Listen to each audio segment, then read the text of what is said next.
Hello friends, good evening. कैसे आप सब लोग? स्वागत है आपका हमारे टीके नर्सिंग एकेडमी पे। और आज की इस वीडियो में हम इंपॉर्टेंट क्वेश्चन डिस्कस करने वाले हैं, तो बने रहिए हमारे साथ में लास्ट तक। और सबको आपको यहाँ पर आंसर करना है और लास्ट में आपको बताना है कि कितने आंसर आपने सही किए हैं। तो सबको यहाँ पर पार्टिसिपेट करना है। तो चलिए चलते हैं आंसर की तरफ। तो देखते हैं आज का हमारा क्वेश्चन बिना टाइम वेस्ट किए हुए, और ये हम जो है क्विक रिविजन हम करने वाले हैं। तो फटाफट हम हैं इस वीडियो को जो जल्दी से जल्दी ज्यादा से ज्यादा क्वेश्चन देखेंगे। तो पहला हमारे सामने क्वेश्चन है। पहला क्वेश्चन आपके सामने है। एक बार पेन चला लूं मेरा। Okay, clear. तो हमारा पहला क्वेश्चन है आज का। An enema is prescribed for a client with suspected appendicitis. तो यहाँ पर जो एक सस्पेक्टेड अपेंडिसाइटिस का केस है, जिसके यहाँ पर जो है एनिमा प्रेस्क्राइब किया गया है। The next nursing action will be. तो यहाँ पर जो एक नर्सिंग ऑफिसर होने के नाते आप वहां पर ड्यूटी पे हो, तो आपका क्या एक्शन होगा नेक्स्ट, तो आपको बताना है आंसर में। तो चार ऑप्शन आपके सामने है। पहला ऑप्शन है tell the client to lie on his left side. Client को बोलना है कि भाई लेफ्ट साइड लेट जाओ, एनिमा लगेगा अभी। दूसरा है explain the procedure to the client. Client को जो है हमें प्रोसीजर एक्सप्लेन करना है। तीसरा है कंपाइल नेसेसरी इक्विपमेंट। जो भी हमें इक्विपमेंट चाहिए वो हम कलेक्ट करेंगे। और चौथा है question the physician about the order. तो what will you do here? फटाफट आप आंसर करेंगे। आपके पास में 30 सेकेंड का टाइम है। तो फटाफट सब लोग आंसर करेंगे, जल्दी से आंसर करेंगे। तो जल्दी से आंसर करें। चलिए चलते हैं फिर आंसर की तरफ। क्या होगा यहाँ पर राइट आंसर, देखते हैं। तो सब लोग यहाँ पर पार्टिसिपेट करेंगे। सबको कमेंट करना है, कमेंट में आंसर बताना है। तो चलिए चलते हैं आंसर की तरफ। तो right answer will be option D. Option D is the right answer. क्या करेंगे, हमें डॉक्टर से पूछना है कि डॉक्टर साहब आपने ये जो दवाई है वो क्यों लिखे हैं, यानी आपने जो एनीमा है वो क्यों प्रेस्क्राइब किया है। यहाँ पर केस है अपेंडिसाइटिस का। अगर हमने इसके अंदर एनीमा दे दिया तो क्या होगा, यहाँ पर परफोरेशन कोज कर देगा। परफोरेशन कोज कर देगा, इसलिए यहाँ पर जो है एनीमा नहीं दिया जाता। यानी एनीमा है वो कॉन्ट्रा इंडिकेटेड होता है। क्या होता है दोस्तों? कॉन्ट्रा इंडिकेटेड होता है in the case of appendicitis. तो अपेंडिसाइटिस का केस है, उसके अंदर जो एनीमा है कॉन्ट्रा इंडिकेटेड रहता है, क्योंकि जो एनीमा है क्या कर देगा, पेरिस्टालसिस मूवमेंट को बढ़ा देगा। और वहां पर इंफ्लामेशन है आपकी अपेंडिसाइटिस यानी आपकी अपेंडिक्स का इंफ्लामेशन है। और अपेंडिक्स का इंफ्लामेशन है, यहाँ पर अगर मूवमेंट है, पेरिस्टालसिस मूवमेंट है, अगर वो बढ़ गए तो क्या होगा, यहाँ पर अपेंडिक्स है वो रप्चर हो जाएगी। और यहाँ पर जो है पेरिटोनाइटिस भी देखने को मिलेगा। तो यहाँ पर इसलिए हम क्या करते हैं, यहाँ पर एनिमा नहीं देंगे। डॉक्टर साहब से पूछेंगे कि ये आपने क्यों लिखा, गलती से तो नहीं लिखा है। तो यहाँ पर आपको ये करना है। बाकी अगर अपेंडिसाइटिस का केस नहीं होता तो हम क्या करते हैं, पहले यहाँ पर जो है हमें जो भी इक्विपमेंट चाहिए होते वो हम कलेक्ट कर लेते, प्रोसीजर एक्सप्लेन कर लेते, उसके बाद में जो है लेफ्ट साइड उसको पोजीशन देके और हम एनिमा इंसर्ट करते हैं। क्लियर है? नेक्स्ट हमारा क्वेश्चन है the client's first day of her LMP was January 24। Which of the following her expected date of delivery. तो यहाँ पर जो है क्या दे रखे है आपके सामने, LMP की डेट दे रखी है 24 दे रखी है। और यहाँ पर जो है EDD आपको जो है निकालनी है। तो EDD कैसे निकालोगे, क्या होगा राइट आंसर? पहला ऑप्शन है September 30, दूसरा है October 31, और तीसरा है November 15, चौथा है December 1। तो क्या होगा राइट आंसर? फटाफट आंसर करेंगे, सब लोग आंसर करेंगे, सब लोग पार्टिसिपेट करेंगे। तो कमेंट में आपको आंसर करना है। देखते हैं कितने लोग आंसर कर पाते हैं इसका। तो फटाफट इसको जो है LMP कैलकुलेट करना है, कैलकुलेट करके जो आपको EDD बताना है। तो नेगेल्स फॉर्मूला हम इसमें यूज करते हैं। तो क्या होगा इसका राइट आंसर? तो बिना देरी के हम राइट आंसर की तरफ बढ़ते हैं। राइट आंसर विल बी क्या होगा, तो यहाँ पर हमें कैलकुलेशन करना है, कैसे होगा। तो LMP प्लस 7 मंथ, और 7 मंथ के बाद में हमें क्या करना है, plus 7 days, sorry 9 month, sorry 9 month add करके और 7 डेज है वो आपको ऐड कर देना है। तो इससे आपकी LMP आ जाएगी। यानी जनवरी है तो पहले मंथ में 9 मंथ ऐड कर देंगे। तो क्या होगा, निकाल लीजिए। जैन, फेब, मार्च, अप्रैल, मई, जून, जुलाई, अगस्त, सितंबर। तो कितना हो गया, 9 जोड़ना है ना, तो जनवरी है। तो ये 1 2 3 4 5 6 7 8 सितंबर और अक्टूबर। तो यहाँ पर अक्टूबर मंथ आ रहा है, और जो डेट दे रखी है उसमें 7 जोड़ दीजिए। तो यहाँ पर आपके आ जाएगा यहाँ पर राइट आंसर। तो डेट है आपके सामने जनवरी, तो यहाँ पर 7 जोड़ोगे तो क्या आएगा, 31। तो यहाँ पर जो है आपके सामने आंसर आएगा अक्टूबर 31। तो यहाँ पे आंसर आने वाला है, यानी अक्टूबर तो मंथ आ गया, और 24 में 7 जोड़ देंगे, 24 में 7 जोड़ देंगे तो हमारे पास में 24 से 30 और 30 से 7 31, तो 31 आ जाएगा, यानी 31 अक्टूबर। तो right answer will be option B, 31 October. Clear है? चलिए नेक्स्ट क्वेश्चन की तरफ चलते हैं। Right answer will be option B, 31 अक्टूबर। तो कैलकुलेशन है, हम थोड़े से मैथ में वीक ही होते हैं, लेकिन आपको जो है यहाँ पर ध्यान से कैलकुलेशन करना है। और इसमें ध्यान देने वाली बात यह है कि एलएमपी जो भी आपको दे रखी है उसमें सबसे पहले हमें क्या करना है, सबसे पहले मंथ है वो ऐड करने हैं। सबसे पहले क्या करना है, ऐड मंथ, और उसके बाद में जो है हमें डेज को ऐड करने हैं, बाद में डेज लेटर। तो आपको पहले जो है मंथ ऐड करने हैं, उसके बाद में डेज, नहीं तो आपका आंसर है वो कुछ भी उल्टा सीधा हो सकता है, ध्यान रखना है। क्लियर है? क्योंकि अगर मैं इसी का एग्जांपल दूं, इसी का मैं एग्जांपल दूं, तो यहाँ पर अगर डेट है वो आपकी दे रखी है 24, तो यहाँ पर जैसे मंथ है, मंथ है, अगर अक्टूबर 30 नहीं होता तो यहाँ पर क्या हो जाता, आपकी जो डेट है वो चली जाती, उल्टी सीधी हो जाती। यहाँ पे 31 है तो यहाँ पर 31 नहीं हो जाती तो फर्स्ट चल जाती, या फिर 1 नवंबर चल जाती, तो उल्टी सीधी हो सकती है। इसलिए आपको ध्यान रखना है, कैलकुलेशन आप करोगे ना कई बार फॉर्मूला में सब में आप ऐड करके देखोगे तो अलग डेट आ सकती है, तो उसका ध्यान रखना है, क्योंकि लास्ट वाली जो डेट है वहीं पे सबसे ज्यादा कंफ्यूजन होता है अगर डेज पहले जोड़ दी तो, क्योंकि डेट जैसे डेट आपने पहले जोड़ दी तो अगला मंथ आ जाएगा, फिर बाद में आप जोड़ोगे तो यहाँ पर कंफ्यूजन होगा। इसलिए आपको ध्यान रखना है पहले मंथ और फिर डेट। चलिए नेक्स्ट चलते हैं। नेक्स्ट हमारा क्वेश्चन है, the only artery which supply deoxygenated blood. तो यहाँ पर आपके सामने 4 ऑप्शन है, उसमें से आपको आर्टरी बतानी है जो डीऑक्सीजनेटेड ब्लड को सप्लाई करती है। पहला ऑप्शन है पल्मोनरी आर्टरी, दूसरा है हिपेटिक आर्टरी, तीसरा है गैस्ट्रिक आर्टरी, और चौथा है रीनल आर्टरी। तो कौन सी आर्टरी है जो यहाँ पर आपको डीऑक्सीजनेटेड ब्लड को सप्लाई करती है? तो क्या होगा यहाँ पर right answer? What will be right answer? There are 4 option in front of you, you have to choose one of the right answer. Please select one of the right answer. What will be right answer? So let's see what will be right answer. जल्दी से comment करना है, answer बताना है। What will be right answer? Option A, B, C, D, 4 option आपके सामने हैं, फटाफट आप आंसर करेंगे। तो चलिए चलते हैं आंसर की तरफ, देखते हैं क्या होने वाला है यहाँ पर राइट आंसर।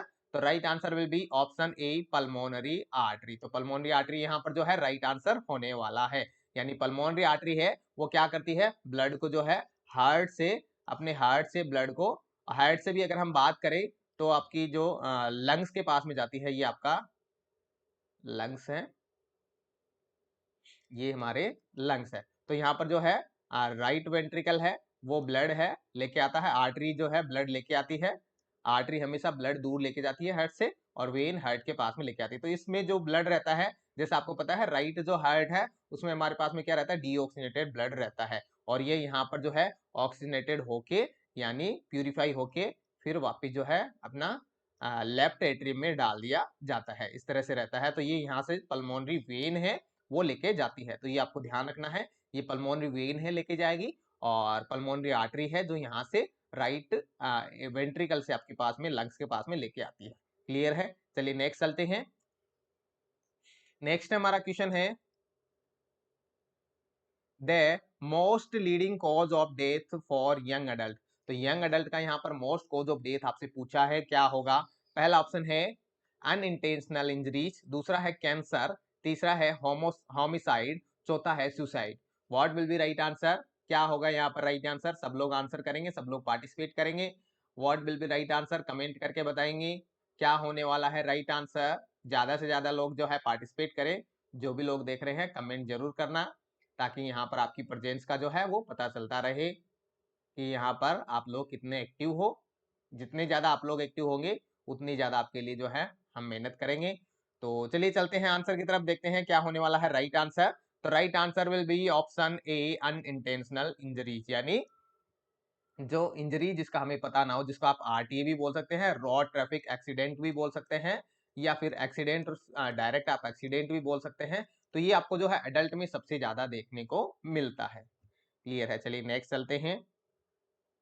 नेक्स्ट है हमारा question, the nurse identify a client's learning preference as visual.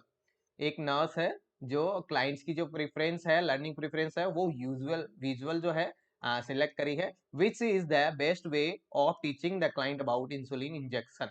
तो इंसुलिन इंजेक्शन को जो हम समझाने के लिए हम कौन सा मेथड हम यहाँ पे यूज करने वाले हैं, 4 ऑप्शन आपके सामने है, थोड़ा सा सोचना और इसका राइट आंसर करना।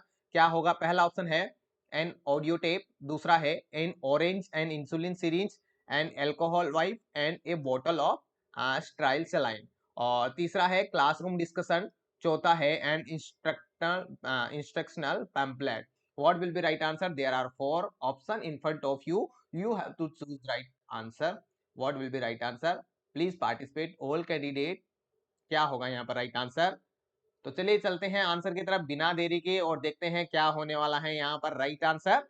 तो right answer will be option D and instructional pamphlet, क्योंकि यहाँ पर जो है पेशेंट ने क्या क्या करा है, जो लर्निंग प्रेफरेंस है वो विजुअल जो है सिलेक्ट करी है, यानी देखकर समझेगा। विजुअल यानी यहाँ पर जो है आपने जो है सीईटी में पढ़ा होगा, यहाँ पर जो है बहुत सारे मेथड्स होते हैं लर्निंग के, विजुअल होता है और ऑडियो टेप से भी होता है, तो अलग अलग होते हैं, टू वे कम्युनिकेशन होता है, तो बहुत तरीके से होता है, मास कम्युनिकेशन, तो यहाँ पर बहुत तरह के होते हैं। तो यहाँ पर जो है लर्निंग प्रेफरेंस है वो विजुअल जो है सिलेक्ट किया, तो यहाँ पर कौन सा होगा? तो यहाँ पर अगर हम बात करें ऑडियो टेप है, तो यहाँ पर क्या कर रहा है, ये सिर्फ सुनकर कर रहा है, तो यहाँ पर ये ऑडिटरी जो है यहाँ पर होता तो हम ऑडियो टेप सुन सकते थे, क्योंकि यहाँ पर विजुअल है यानी देखने वाला। जो दूसरा है an orange insulin syringe and alcohol wipe and bottle of sterile saline, तो यहाँ पर ये सब कुछ आपको जो है फिजिकली भी आप देख पा रहे हो, यहाँ पर जो है सिर्फ विजुअली नहीं, यहाँ पर जो है आप फिजिकली ऑडियो टेप सब कुछ है, ऑडियो सुनकर सब तरीके से आप फील भी कर सकते हो, टच भी कर सकते हो। क्लासरूम डिस्कशन, और इसके अंदर तो है आपका ऑडियो और वीडियो दोनों है, ऑडियो और विजुअल दोनों चीज है यहाँ पर हो गया। पंपलेट है, पंपलेट यहाँ पर सबसे बेस्ट होगा, क्योंकि एक एक तरीके से हम बोल सकते हैं बैनर, पर्चा, कुछ भी बोल दो उसको, आप क्या कर सकता है पेशेंट उसको अपने आप खुद ही विजुअल यानी खुद अपना देख के पढ़ के और उससे जो है सीख सकता है, अगर वो ये सिलेक्ट करता है, तो इसलिए ये बेस्ट मेथड रहेगा विजुअल लर्निंग प्रेफरेंस के अकॉर्डिंग। चलिए नेक्स्ट क्वेश्चन पे चलते हैं। नेक्स्ट हमारा क्वेश्चन है the inner layer of heart, तो जो आपकी इनर मोस्ट लेयर होती है हार्ट की, वो कौन सी होती है? क्या होगा यहाँ पर राइट आंसर? तो पहला ऑप्शन है एपिकार्डियम, दूसरा है एंडोकार्डियम, तीसरा है मायोकार्डियम, चौथा है पेरिकार्डियम। तो 4 ऑप्शन आपके सामने है, फटाफट सब लोग आंसर करेंगे, सब लोग पार्टिसिपेट करेंगे। What will be right answer? Please choose one of the right answer. What will be right answer? Epicardium, endocardium, myocardium and pericardium. What will be right answer? फटाफट सब लोग आंसर करेंगे, सब लोग पार्टिसिपेट करेंगे। तो इनर मोस्ट लेयर पूछिए, तो चलिए चलते हैं आंसर की तरफ बिना देरी के, और right answer will be option B. Option B is the right answer. तो यहाँ पर अगर हम हार्ट की बात करें, तो ये इस तरह से जो आपका हार्ट होता है, तो इस हार्ट के जो है यहाँ पर लेयर की बात करें, इस वाले जो पार्ट को मैं जूम करके दिखाऊं, तो यहाँ पर जो लेयर है वो इस तरह से, ये एक अंदर, और इसके बाद में जो बीच की जो है मस्कुलर लेयर होती है, और उसके बाहर जो है एक और लेयर पाई जाती है, इस तरह से एक बाहर की लेयर पाई जाती है, और उसके बाद में जो है सबसे बाहर की तरफ एक और लेयर पाई जाती है, इस तरह से जो है हम यहाँ से अलग कलर से इसको मैं यहाँ पर आपको दिखा देता हूँ, ये थोड़ा सा ग्रे में मैं दिखा देता हूँ। तो इस तरह से जो है सबसे बाहर है एक सबसे हार्डेस्ट कवर पाई जाती है। तो यहाँ पर जैसे कि आप देख सकते हैं, मैंने सबसे पहले जो लेयर बनाई है, ये सबसे अंदर लेयर बनाई है, ये इनर लेयर है, और इनर लेयर है किस, इसको जो हम बोलते हैं एंडोकार्डियम, एंडोकार्डियम हम इसको बोलते हैं। फिर बीच में जो रेड कलर की लेयर बनाई है उसको जो है मिडिल लेयर आप बोलते हैं, मिडिल लेयर बोलते हैं। और ये जो है आपकी किसकी बनी होती है? मसल्स की बनी होती है दोस्तों, किसकी बनी होती है? मसल्स की। तो यहाँ पर जो है इसका हम बोलते हैं, इसका नाम होता है मायोकार्डियम। ये है आपकी मिडल होती है और मसल की होती है, एम एम एम से आप याद भी रख सकते हैं, मायोकार्डियम, मिडल एंड मसल्स की ये बनी हुई होती है। तो ये चीज आपको ध्यान में रखना। फिर इसके बाद में जो आपकी आउटर लेयर है, वो यहाँ पर विसरल और पेरिकार्डियल दो लेयर पाई जाती है। यहाँ पर जो है आपसे अगर कोई डीपली पूछे, अगर आपसे कोई डीपली पूछे एपिकार्डियम भी जिसको हम बोल रहे हैं विसरल, जो यहाँ पर दो लेयर पाई जाती है। देखिए यहाँ पर मसल्स जो है, मसल्स को कवर करने वाला, और लास्ट में जो सबसे बाहर जो आप देख सकते हैं, ये है आपकी पेरिकार्डियम। ये ध्यान देखना दोस्तों, ध्यान देना, यहाँ पर जो छोटी सी बात है वो आपके लिए इंपॉर्टेंट सीखने वाली है। अब यहाँ पर जो पेरिकार्डियम और जो मायोकार्डियम होती है उनके बीच में लेयर पाई जाती है एक और। अगर आपसे कोई डायरेक्टली अगर कोई ऐसे ही पूछ ले कोई तो आप पेरिकार्डियम बोल दोगे तो चल जाएगा, लेकिन अगर रियली में बात करें तो pericardium is the not the most outer layer of the heart. तो आउटर लेयर की हम बात करें तो कौन सी होती है, तो आउटर लेयर की बात करें तो यहाँ पर जो ये जो मायोकार्डियम है उसके जस्ट बाहर एक लेयर पाई जाती है जिसको आप बोलते हैं विसरल विसरल पेरिकार्डियम, और इसी का ही दूसरा नाम होता है एपिकार्डियम। विसरल पेरिकार्डियम और इसी का दूसरा नाम होता है एपिकार्डियम। और फिर जो है आपकी होती है पेराइटल पेरिकार्डियम, यही जिसको हमने पेरिकार्डियम नाम दिया, इसके उसका नाम होता है पेराइटल पेरिकार्डियम, तो जो यहाँ पर सबसे बाहर पाई जाती है। तो इस तरह से जो लेयर है वो आपकी बोलने को आपकी 3 ही लेयर पाई जाती हैं, लेकिन एक्चुअल में जैसा कि आप देख सकते हैं यहाँ पर 4 लेयर हैं। 4 लेयर है जो यहाँ पर हार्ट की बन रही है। तो यहाँ पर आपको ध्यान रखना है, अगर कोई 3 लेयर के हिसाब से आपसे पूछता है तो आपको pericardium outer layer direct answer करना है। लेकिन यहाँ पर जो है अब एग्जामिनर किस तरह से पूछ रहा है, अगर यहाँ पर लेयर 3 ही लेयर होती हैं, अगर आपको ऐसा ऑप्शन दे दे 3 ही लेयर है तो यहाँ पर आपकी पेरिकार्डियम आंसर आएगा। लेकिन अब 4 लेयर के हिसाब से आंसर पूछा तो उसका राइट आंसर आएगा एपिकार्डियम, आउटर का कोई पूछेगा तो। और बेसिकली कोई जनरली ऐसे ही पूछते हैं तो pericardium is the right answer. तो ये ध्यान रखना, यहाँ पर जो लेयर है उसका थोड़ा सा लोचा है। चलिए नेक्स्ट चलते हैं। नेक्स्ट हमारा क्वेश्चन है, nurse is monitoring the client ICP after motor vehicle accident, upon checking the ICP the nurse knows to the contact the physician. तो यहाँ पर जो है आईसीपी है वो बढ़ा हुआ देखने को मिल रहा है, मतलब आईसीपी है वो यहाँ पर जो चेंज हुआ है, मॉनिटर कर रही है, एक नर्सिंग ऑफिसर जो मॉनिटर कर रहे हैं। तो यहाँ पर जो है आरटीए के बाद में जो केस है, एक्सीडेंट का केस है, तो यहाँ पर कौन सा जो आईसीपी है, कौन सा इंट्राक्रेनियल प्रेशर की यहाँ पर रेंज है जो आते ही आपको जो है डॉक्टर को इन्फॉर्म करना है। तो क्या होगा, पहला ऑप्शन है 8 mm ऑफ एचजी, दूसरा है 14 mm ऑफ एचजी, तीसरा है आपके पास में 18 mm ऑफ एचजी, और चौथा है आपके पास में 22 mm ऑफ एचजी। तो क्या होगा यहाँ पर right answer, what will be right answer, तो क्या होगा, तो फटाफट सब लोग है आंसर करेंगे। तो देखते हैं क्या होने वाला है यहाँ पर right answer, what will be right answer. और सब लोग कमेंट करके बताएंगे नॉर्मल इंट्राक्रेनियल प्रेशर कितना होता है, वो भी आपको कमेंट करके बताना है। कमेंट करना है आपको, leave the comment what is the normal intracranial pressure. चलिए चलते हैं आंसर की तरफ, देखते हैं, थोड़ा सा हिंट तो मैं आपको यही दे दूंगा, फिर भी आपको बताना है। तो चलिए आंसर की तरफ चलते हैं, क्या होगा राइट आंसर देखते हैं। Right answer will be option D 22 mm of Hg. तो यहाँ पर जो है इंट्राक्रेनियल प्रेशर है वो आपका अगर 20 से कम है, 20 से कम है तो आपको कोई भी डॉक्टर को इन्फॉर्म करने की जरूरत नहीं है। अगर more than 20 mm of Hg अगर आपको देखने को मिल रहा है तभी आपको जो है डॉक्टर को इन्फॉर्म करना है। 20 mm ऑफ एचजी तक यहाँ पर जो है रेंज चल जाएगी, लेकिन 20 से ऊपर जैसे ही हुआ तो आपको तुरंत है डॉक्टर को इन्फॉर्म करना है। यहाँ पर जो यूनिट है 22 mm ऑफ एचजी, इसी रेंज को यहाँ पर डॉक्टर को तुरंत इन्फॉर्म करना है। क्लियर है, चलिए चलते हैं नेक्स्ट क्वेश्चन की तरफ।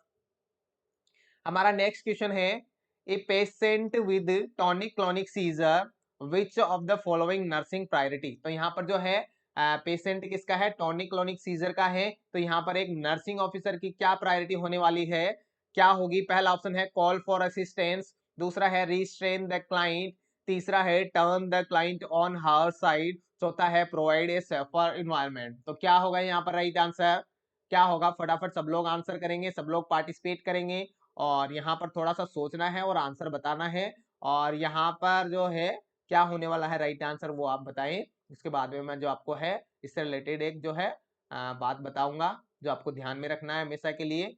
और इस तरह का क्वेश्चन आए तो ज्यादा नहीं सोचना है और हमें आंसर की तरफ जाना है।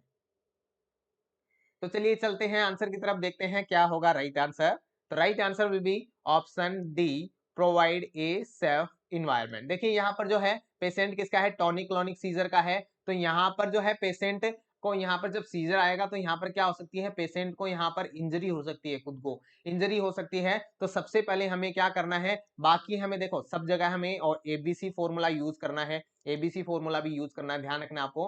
जो है ऑलमोस्ट जगह आपका एबीसी फॉर्मूला यूज होता है, और जहां पर सीपीआर से रिलेटेड है तो वहां पर के फॉर्मूला यूज करना है। लेकिन यहाँ पर जब भी यहाँ पर सीजर वाला पेशेंट है या फिर ऐसा पेशेंट है जो यहाँ पर गिर सकता है, उसमें क्या करना है, उसमें हमें करना है prevent from injury, prevent from injury. तो ये आपको ध्यान रखना है, प्रिवेंट फ्रॉम इंजरी वाला यहाँ पर जो है आपको ध्यान रखना है, सबसे ज्यादा इंपॉर्टेंट चीज यही है, प्रिवेंट फ्रॉम इंजरी। तो यहाँ पर इसी से रिलेटेड जो ऑप्शन है हमारे पास में, प्रोवाइड ए सेफ इन्वायरमेंट, यानी उसको सेफ इन्वायरमेंट है वो प्रोवाइड करवाना है ताकि उसको इंजरी ना हो। यानी अगर वो फ्लोर पे है तो उसको जो है कैसे भी करके हम जैसे पिलो उसके हेड के नीचे लगा दें, या फिर हाथ हम लगा लें उसके हेड के नीचे, ताकि जो है हेड में अगर इस तरह से जर्किंग मूवमेंट आए तो उसको इंजरी ना हो। अगर वो खड़ा है तो उसको यहाँ पर होल्ड कर लो, या फिर जल्दी से बेड पे जैसे भी आप पहुंचाओ उसको, और जो है पोजीशन है वो आपको जो है लाइंग डाउन, जो हेड डाउन करना है ताकि उसके सिक्रेशन है वो एस्पिरेट ना करें। चलिए नेक्स्ट चलते हैं। नेक्स्ट हमारा क्वेश्चन है, auscultatory area in left mid clavicular line at the level of fifth intercostal space is the area. तो यहाँ पर जो है अस्कल्टेटरी यानी अस्कल्टेशन करते हैं हम स्टेज से, और लेफ्ट मिड क्लेविकुलर लाइन है, ये आपकी क्लेविकल है, तो लेफ्ट मिड क्लेविकुलर ये आपकी मिड क्लेविकुलर लाइन है, और fifth intercostal space, fifth intercostal space है। तो यहाँ पर इस वाले पॉइंट को आप क्या बोलते हैं? पहला ऑप्शन है ट्राइकस्पिड, दूसरा है पल्मोनिक, तीसरा है ऑर्टिक, और चौथा है आपके पास में mitral. What will be right answer? फटाफट आंसर करेंगे, सब लोग पार्टिसिपेट करेंगे। What will be right answer? सब लोग आंसर करेंगे, सब लोग पार्टिसिपेट करेंगे। क्या होगा right answer? Option A B C D, चार ऑप्शन आपके सामने हैं, और जल्दी से फटाफट आपको आंसर करना है, जल्दी से आपको फटाफट आंसर करना है। तो चलिए चलते हैं आंसर की तरफ, देखते हैं क्या होने वाला है यहाँ पर राइट आंसर। तो right answer will be option D, mitral. तो मिट्रल एरिया हम इसको बोलते हैं, क्या बोलते हैं? मिट्रल एरिया हम इसको बोलते हैं। चलिए नेक्स्ट चलते हैं। नेक्स्ट हमारा क्वेश्चन है, the nurse is assessing a patient with Graves disease, which assessment finding is suspected। तो यहाँ पर जो है ग्रेव्स डिजीज का पेशेंट है, तो इसके अंदर जो हमें क्या जो है फाइंडिंग देखने को मिलेगी, एक्सपेक्टेड है। तो पहला ऑप्शन आपके पास में ब्रेडिकार्डिया, दूसरा है कॉन्स्टिपेशन, तीसरा है एक्सोप्थेलेमस, और चौथा है recent weight gain. What will be right answer? फटाफट सब लोग आंसर करेंगे। तो क्या होगा यहाँ पर राइट आंसर? ग्रेव्स डिजीज का यहाँ पर पेशेंट है, तो इस पेशेंट में आपको जो है क्या देखने वाला है, आपको जो है आंसर बताना है, एक्सपेक्टेड फाइंडिंग है वो आपको बतानी है। What will be right answer? फटाफट सब लोग आंसर करेंगे। तो चलिए चलते हैं आंसर की तरफ, देखते हैं क्या होगा राइट आंसर। तो सब लोग पार्टिसिपेट करें, ज्यादा से ज्यादा फटाफट आंसर करें। तो चलिए चलते हैं आंसर की तरफ। तो right answer will be option C, exophthalmos. तो यहाँ पर जो है ग्रेव्स डिजीज के अंदर आपको क्या देखने को मिलेगा? एक्सोप्थेलेमस देखने को मिलेगा, टेकिकार्डिया देखने को मिलेगा, डायरिया आपको जो है मोस्टली देखने को मिलता है, और वेट लॉस आपको देखने को मिलता है, और एक्सोप्थेलेमस आपको देखने को मिलता है। तो गेन की जगह क्या होगा? लॉस होगा। ब्रेडी की जगह क्या होगा? टेकी होगा। कॉन्स्टिपेशन की जगह क्या होगा? डायरिया होगा। तो ये चीजें आपको ग्रेव्स डिजीज के अंदर आपको देखने को मिलती हैं। क्लियर है? चलिए चलते हैं नेक्स्ट क्वेश्चन की तरफ। नेक्स्ट हमारा क्वेश्चन है, the nurse is teaching a client about peritoneal dialysis. Peritoneal dialysis के बारे में जो है पेशेंट को बताया जा रहा है, टीचिंग करवाई जा रही है। Which complication would the nurse instruct the client to report. तो कौन सा इंस्ट्रक्शन है, कौन सा इंस्ट्रक्शन है अगर क्लाइंट के साथ में अगर ऐसी कंडीशन होती है तो वो तुरंत इन्फॉर्म करेगा। तो क्या करेगा? पहला ऑप्शन है बोन पेन, दूसरा है कंफ्यूजन, तीसरा है मसल क्रैम्प्स, और चौथा है cloudy outflow. What will be right answer? फटाफट सब लोग आंसर करेंगे, सब लोग पार्टिसिपेट करेंगे। क्या होने वाला है यहाँ पर राइट आंसर? चार ऑप्शन आपके सामने हैं, फटाफट आंसर करेंगे। तो चलिए चलते हैं आंसर की तरफ, देखते हैं किस किस ने यहाँ पर राइट आंसर किया है। Let's see what will be right answer. Right answer will be option D, cloudy outflow. यानी आपको जो है आउटफ्लो है वो अगर आपको क्लाउडी देखने को मिल रहा है तो यहाँ पर इसके अंदर पस है वो हो सकता है, यानी इन्फेक्शन हो सकता है, पेरिटोनाइटिस हो सकता है। इसलिए ऐसी कंडीशन हुई तो तुरंत के तुरंत डॉक्टर को इन्फॉर्म करना है। क्लियर है? तो पेरिटोनाइटिस हो सकता है यहाँ पर, इसलिए हमें तुरंत इन्फॉर्म करना है। चलिए नेक्स्ट चलते हैं।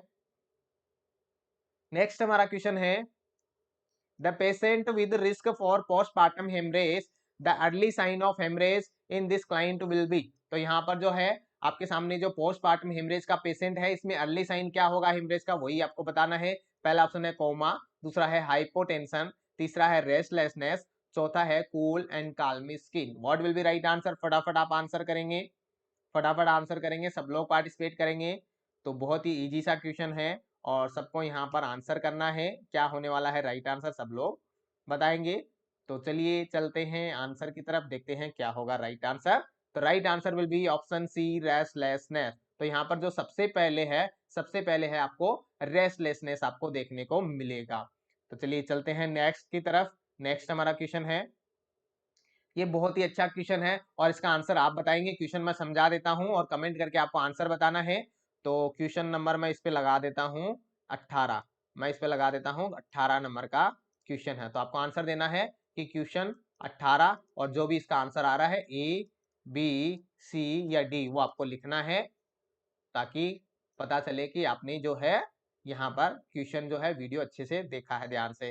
तो आंसर करेंगे सब लोग। तो क्वेश्चन है हमारा the patient ABG result pH 3.2 PCO2 47 mm of Hg bicarbonate 24 milliculent per liter PaO2 partial of oxygen है O2 91 mm of Hg which clinical manifestation would the nurse anticipate based on these finding। तो ये finding के according है आपको क्या लग रहा है पेशेंट के साथ किससे सफर कर रहा होगा। पहला ऑप्शन है कंफ्यूजन, दूसरा है नोजिया एंड वोमिटिंग, तीसरा है डीप एंड रैपिड रेस्पिरेशन और चौथा है हाइपोवेंटिलेशन विद हाइपोक्सिया। तो यहाँ पर क्या होने वाला है राइट आंसर, वो आपको बताना है क्वेश्चन नंबर 18। और राइट आंसर क्या होगा, ए, बी, सी या फिर डी। जो भी आपको राइट आंसर लग रहा है वो आपको कमेंट करना है। और कैसी रही आपकी क्लास वो भी आपको बताना है और अपना स्कोर है वो भी कमेंट करके बताना है कि आपका स्कोर कितना रहा, कितने आपने राइट आंसर किए, ये अपने दिल से आपको जो बताना है इसके आंसर। तो मिलते हैं नेक्स्ट कल की क्लास में। Thank you for joining.